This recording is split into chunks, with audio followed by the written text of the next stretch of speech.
سب سے پہلے آپ قبلہ نوید اسکر شمسی صاحب کی ایک ویڈیو دیکھیں۔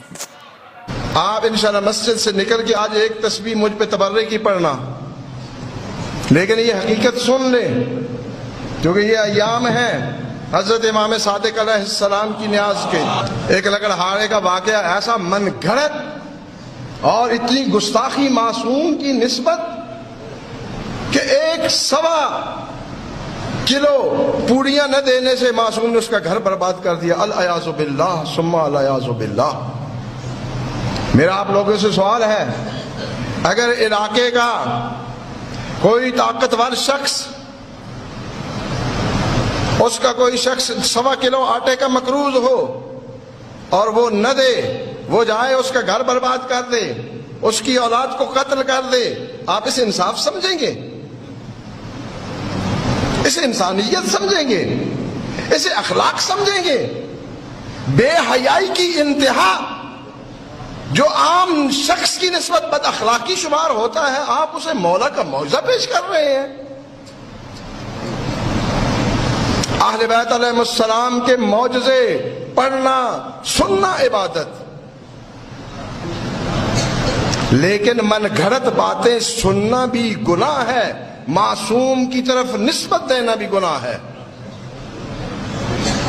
جہاں جا کے حدیث کو دیکھیں، فقہا کی بات نہیں کر رہا ہوں، اگر روزے کی حالت میں خدا پر، خدا کے رسول پر یا امام معصوم پر کوئی جھوٹ بولا جائے تو روزہ باطل ہو جاتا ہے۔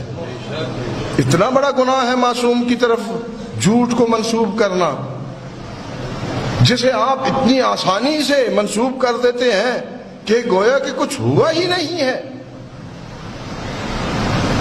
عام بندے کی نسبت بات کرنا اور معصوم کی نسبت بات کرنا، اس میں بہت بڑا فرق ہے۔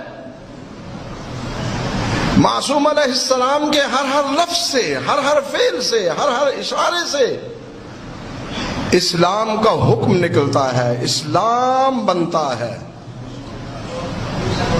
عام شخص کے افعال سے اسلام نہیں بنتا۔ تو آپ برائے مہربانی نیاز پہ یہ من گھڑت کس سے نہ سنائیں، حدیث قصہ کی تلاوت کر لیں، قرآن کریم کی تلاوت کر لیں۔